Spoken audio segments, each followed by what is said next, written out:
Hello tout le monde, tellement heureuse de vous retrouver pour cette nouvelle vidéo. Vous savez quoi? Vous me manquez. Depuis mon challenge live 365 jours, ça doit faire à peu près un mois, même un peu plus d'un mois, qui s'est achevé. J'ai tellement de choses à vous partager. Mais je reviendrai avec d'autres surprises pour les prochaines vidéos, mais je vais reprendre des partages réguliers en vidéo sur cette chaîne YouTube et dans mon podcast. Aujourd'hui, je vais vous parler de quelque chose d'essentiel dans cette vidéo. La relation qu'on a aujourd'hui avec ses épreuves, avec son trauma, avec peut-être des problèmes dans votre vie, des nœuds relationnels. Écoutez cette vidéo jusqu'à la fin, elle pourrait vraiment vous donner des clés pour dénouer des gros nœuds, que ce soit traumatique, que ce soit émotionnel. Voilà, il y a vraiment des choses très importantes, je dirais fondamentales, que moi-même j'ai mis du temps à comprendre. Voilà, donc pour me présenter, je m'appelle Anya Tsai. Pour les personnes qui ne me connaissent pas, je suis écrivaine et conférencière. Mon thème de prédilection, c'est la résilience, la transformation, la guérison intérieure. Je suis également coach de vie et thérapeute et j'accompagne des personnes qui ont vécu des épreuves traumatiques telles que des violences sexuelles, qui est une de mes spécialités, parmi d'autres, mais voilà, à alchimiser leur vie. Aujourd'hui, je vais vous parler de quelque chose où on pose déjà souvent la question par rapport à des épreuves traumatiques. C'est vrai qu'on m'écrit régulièrement par rapport à des abus, des violences sexuelles vécues. Et on me dit, voilà, ce que j'ai vécu, mon traumatisme, eh ben, c'est comme si c'était encore vivant aujourd'hui, j'ai encore l'impact ou les conséquences dans ma vie, j'arrive pas à me défaire de ça, j'ai de la colère, de la culpabilité, j'attends voilà, qu'on vienne peut-être me demander des excuses, j'attends le repentir de la personne, etc. Ou je ne peux pas me reconstruire, parfois même après une procédure judiciaire qui a même donné raison, on va dire, à la personne, mais on se sent toujours bloqué. Je vais vous dire le souci, enfin le challenge, je vais dire, parce que j'aime pas le mot souci, plutôt le challenge fondamental, c'est pas ce qui a été vécu. Je répète, aujourd'hui, ce qui vous impacte dans votre vie, ce n'est pas le traumatisme que vous avez vécu il y a X années, 1 an, 10 ans, 50 ans, peu importe combien de temps, voilà, c'est arrivé. Mais ce qui vous impacte aujourd'hui, ce ne sont pas les faits du passé, mais c'est aujourd'hui la relation que vous entretenez avec le traumatisme ou avec l'épreuve, avec peut-être un gros nœud relationnel avec quelqu'un. C'est la relation que l'on a avec l'événement qui est impactant. Ce n'est pas l'événement lui-même qui est du passé et qu'on ne peut pas changer, mais la relation qu'on entretient avec. C'est-à-dire, voyez, je vais vous faire une métaphore. C'est comme quand on rentre en relation avec quelqu'un, qu'elle soit ancienne ou nouvelle. Mais est-ce que cette relation, elle me nourrit ou est-ce qu'elle me draine en énergie? Est-ce que cette relation est favorable à mon évolution ou est-ce qu'elle me dessert? Est-ce que cette relation est sécure pour moi? Est-ce qu'elle respecte mes valeurs, par exemple? Ou est-ce que cette relation me provoque de l'insécurité et je me mets en mode vigilance, méfiance, survie? Le problème aujourd'hui que vous rencontrez avec l'épreuve que vous avez traversée, c'est la relation que vous entretenez avec.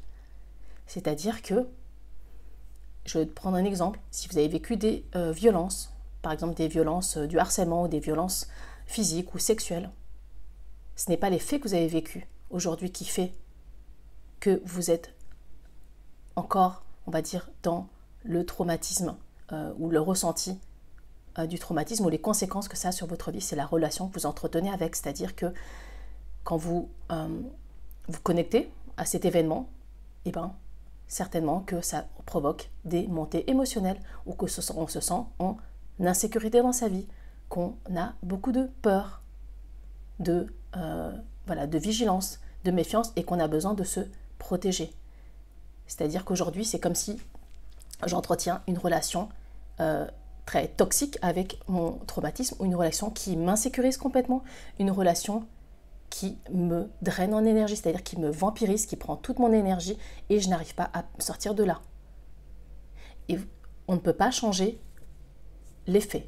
Les faits sont les faits, on ne peut pas changer le passé. Par contre, aujourd'hui, et c'est la façon dont je travaille avec les personnes que j'accompagne et mes clients, on change la relation que l'on a avec l'événement. Je change par exemple ma relation avec le traumatisme. Comment concrètement, moi, j'ai travaillé sur les violences sexuelles que j'ai vécues, par exemple dans mon enfance, et comment j'ai emprunté un chemin de résilience, pourquoi je suis aujourd'hui en paix avec mon histoire, avec mon passé, parce que j'ai créé une nouvelle relation avec le traumatisme. C'est-à-dire qu'aujourd'hui, si je me reconnecte aux faits, le viol dans mon enfance, ce n'est pas quelque chose qui m'insécurise. Si je me remémore l'événement, ça me provoque chez moi une neutralité émotionnelle.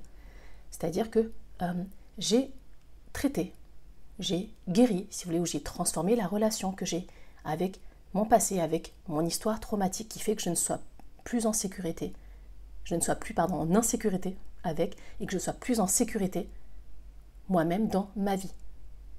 C'est ça qui est fondamental de comprendre, c'est que forcément, si on est dans une relation, on va dire, avec son trauma, qui provoque chez nous de l'insécurité, qu'on a besoin de se protéger, parce que c'est comme si on revivait encore les émotions ou les sensations corporelles liées à l'événement, c'est que la relation que vous entretenez avec votre traumatisme n'est pas une relation, on va dire, qui soit vivante, une relation qui soit bénéfique pour vous, qui vous nourrit, c'est une relation qui vous pompe votre énergie, c'est une relation qui est du type, on va dire, pas saine.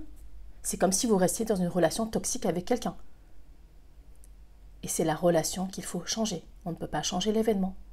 Par contre, on peut changer la relation que l'on a. C'est-à-dire, comment travailler sur cette relation-là?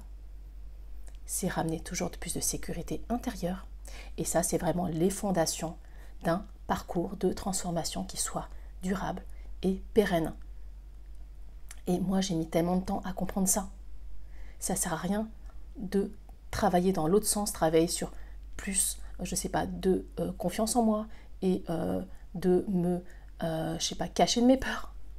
Cacher, parce que moi, c'était le mot que j'employais, j'essaie ou d'enfuir mon trauma.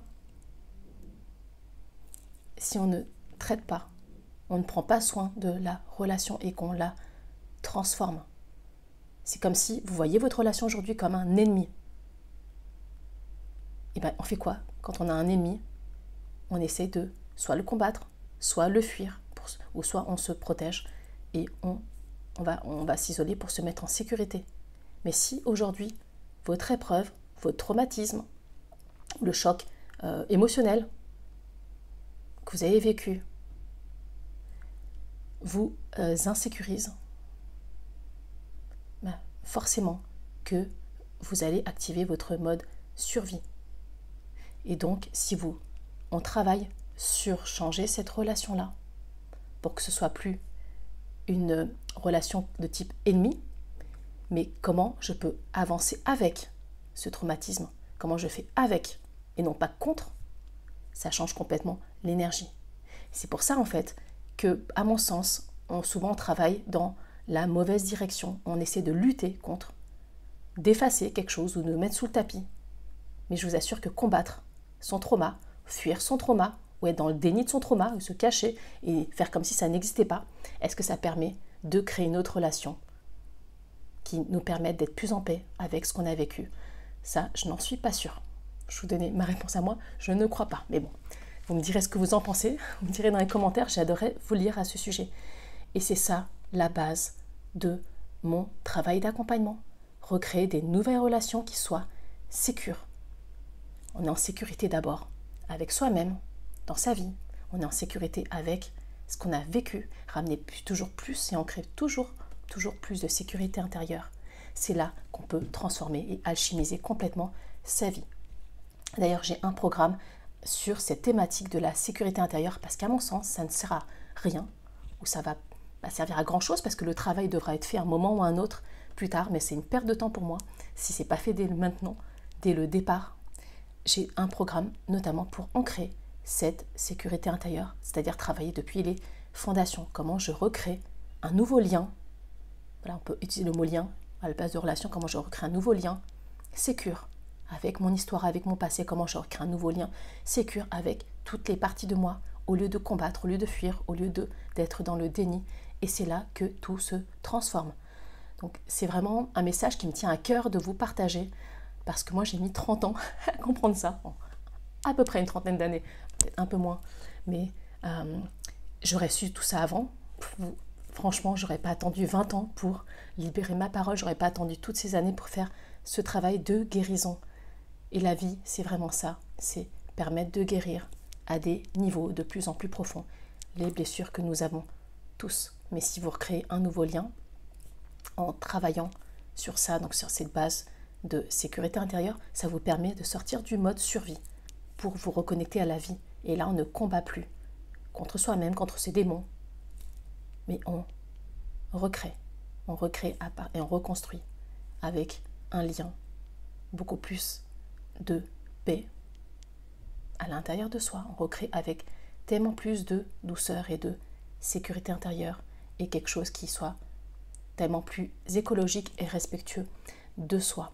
Voilà, donc si vous voulez en savoir plus sur comment faire pour ancrer plus de sécurité intérieure, concrètement les outils, parce que maintenant vous avez la prise de conscience, ça va déjà vous permettre de comprendre tellement plus de choses sur votre fonctionnement et que ce n'est pas de notre faute, je précise, quand on se met en mode survie, c'est que c'est un mécanisme du cerveau reptilien, donc on se met en mode survie, c'est un instinct primitif, mais on peut vraiment travailler avec ça pour ne plus subir cet état d'insécurité et peut-être que vous ressentez plus ou moins constamment dans votre vie, mais pour pouvoir vraiment choisir de ramener plus de sécurité, comme consolider ses fondations pour pouvoir avancer sur un chemin de résilience pérenne et un chemin de métamorphose ou de transformation intérieure à partir toujours d'un socle de sécurité ou de paix, mettez le mot que vous voulez, ou de sérénité.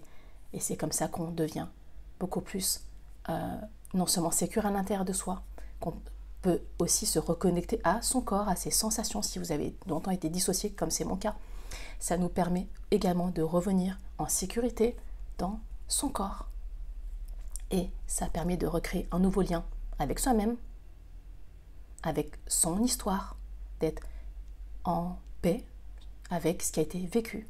Au lieu d'être en lutte, ça nous permet donc de sortir de ce mode survie. Et quand vous savez, qu'est-ce qui se passe quand on crée un lien différent avec déjà soi-même, avec son histoire, avec les traumas, les épreuves qui ont été vécues. Quand on ramène cette sécurité à l'intérieur de soi, ça permet de créer des relations différentes avec les autres. Ça permet de créer des relations et des liens différents avec le monde. Changer ses ressentis, ses sensations à l'intérieur de soi pour ne plus être constamment en méfiance, en hypervigilance, en insécurité. C'est-à-dire ramener toujours plus de paix à l'intérieur de soi, plus de sécurité intérieure. Ça fait les bases de plus de foi, plus de confiance en ses ressources, en la vie.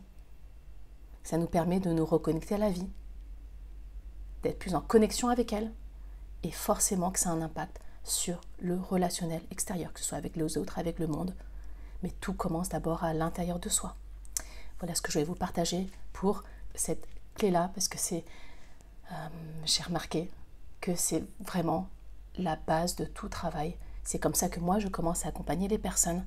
Et que parfois, j'ai accompagné des gens qui ont fait 30 ans, 40 ans, voire plus de thérapie et divers parcours, on va dire, d'accompagnement. Et ce travail-là n'a pas été fait. Et le faire, moi j'ai livré ce programme il y a déjà quelques mois, je le relance actuellement. Les gens m'envoient encore des messages pour me dire à quel point ça a transformé leur vie. Mais je le crois parce que moi-même, j'ai fait le job avant.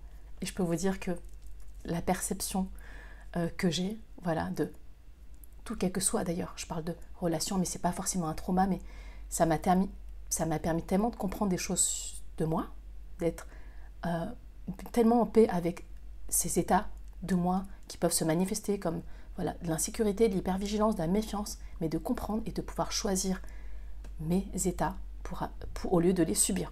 Parce que si on n'a pas cette conscience, cette connaissance, on subit donc des états dont on n'a pas conscience, on ne sait même pas, voilà, qu'on a ce mécanisme-là qui se met en place ou en route. Ça a changé beaucoup de choses dans ma vie. pas seulement par rapport au traumatisme, ça c'est un travail que j'ai fait déjà il y a de nombreuses années, mais je continue à consolider un autre niveau, mais ça a transformé ma relation avec mes proches, avec mes enfants, où j'avais des nœuds relationnels, et c'est toujours en cours, toujours de transformation, parce que tout évolue sans cesse, mais j'ai créé tellement de plus belles relations avec mes amis, avec les gens, avec le monde, parce que forcément, qu'au lieu de voir les autres comme des ennemis potentiels, ou au secours, je me sens en insécurité, ou je dois me protéger, si je n'ai plus besoin de mettre cette carapace de protection, qu'est-ce qui se passe? On est tellement plus connecté à la vie, au lieu d'être relié constamment au mode survie. Voilà, dites-moi si ça résonne pour vous. Et pour les personnes qui seraient intéressées par un accompagnement, donc que ce soit collectif, dans mon programme Sécurité intérieure, ou un accompagnement individuel, voilà, sachez que je vais vous mettre toutes les infos plus bas, en barre d'infos. Je vous invite vraiment à regarder, j'ai écrit un article sur ce sujet, sur les mécanismes inconscients, et puis certains sont peut-être conscients, mais beaucoup de l'ordre de l'inconscient, voilà, qui fait que nous sommes en hypervigilance, en mode méfiance, et quel impact ou quelles conséquences ça a sur notre vie, et comment déjà faire concrètement pour commencer à mettre en place certaines choses. J'ai écrit un article sur les fondations de sécurité intérieure, je vous invite vraiment à regarder. Je pense que ça pourra être très complémentaire du partage de ce jour. Voilà, heureuse d'avoir pu vous apporter cet éclairage, parce que je vous assure que j'aurais su tout ça avant. Et je pense que si tout le monde savait tout ça avant, ou si même c'est maintenant, si on transforme sa relation avec soi, avec les autres, avec le trauma, avec les épreuves, avec le monde extérieur, mais ça commence toujours par transformer les relations qu'on a d'abord avec soi-même, avec ces états d'insécurité. Le monde se transforme, mais à un point où je ne peux même pas l'imaginer si chacun faisait ce travail intérieur. Donc cette vidéo contribue à diffuser mon message pour partager vraiment déjà des outils, des connaissances que j'ai et que je n'avais pas il y a quelques temps encore, mais vraiment pour aider le plus grand nombre à se réconcilier avec eux-mêmes, avec leur vie, avec leur passé, faire la paix avec soi, faire la paix avec son histoire, faire la paix avec toutes les parts de soi et des histoires, voilà, parfois traumatiques, parfois difficiles.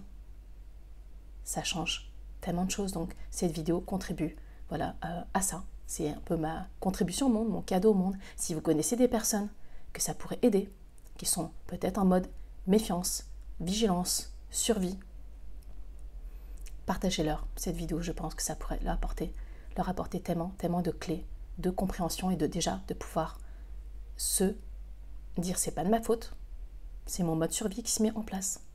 Il suffit juste que je change la relation avec mes états d'insécurité, ma relation aussi avec le trauma ou l'épreuve qui peut être changée. J'ai conscience que je ne peux pas changer le passé, je ne peux pas effacer les faits, mais je peux changer aujourd'hui et j'ai ce pouvoir-là. Et je sais, j'ai foi en votre infinie intelligence et puissance pour savoir faire d'autres choix. Si on n'a pas conscience de quelque chose, rappelez-vous, on ne peut pas le changer. Maintenant que vous savez, vous pouvez faire des choix différents.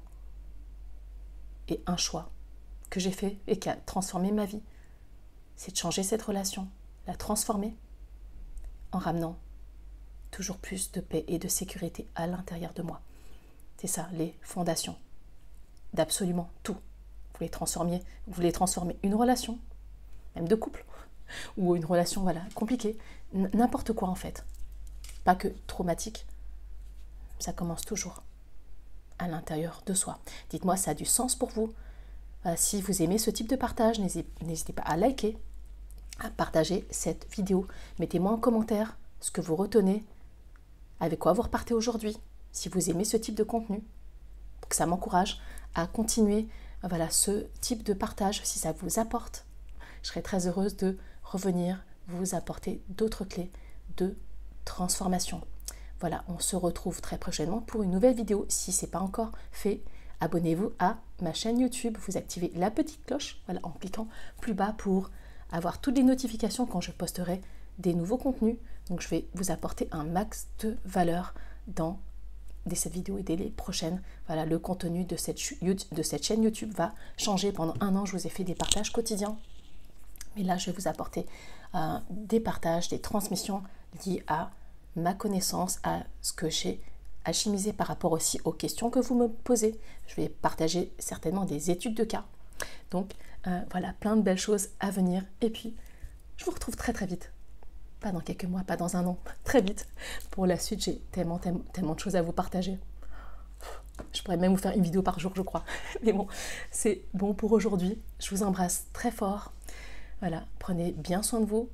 Et puis, on se retrouve très vite pour de nouvelles aventures. Voilà, hâte de vous lire. Et puis, à bientôt. Plein de bisous. Au revoir.